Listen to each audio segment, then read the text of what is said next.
这个农历的7月，就是发生一寡奇奇怪怪的代志。台中的潭子有2台车，同一个路段，你同一暝红连弄2改。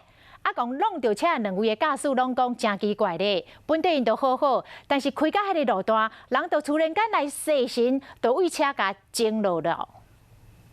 半暝11点外，这台疑似受刑的车失控，弄到停伫路边的2台车，砰就一声，白色轿车到后壁这台黑色车门拢有猫落，车主才准备过灯光透早要拖掉处理尔，想袂到又过另外一台那些轿车弄落去。然后就听到他那个车子转速的声很大，然后又听到撞击声。掉碎那是轿车，因为挂一直出现加载有赶紧处理。不过2台车一暝互人弄2摆，白色轿车的女车主一直讲真正有够衰，黑色这台车的车主讲真正有够自私。诡异，这个路这么大条，哪边不撞撞这边？今天下午5点我才牵回来，他们催出来都是09车，对啊，都说谎声。车祸的地点是伫潭子区的大丰路，2名吊衰驾驶拢无啉酒。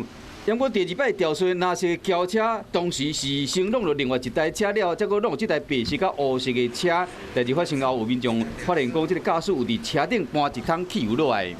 因为我们是警方事后才到达的，这个部分的话，我们要通知那个车主、那个当事人来了解。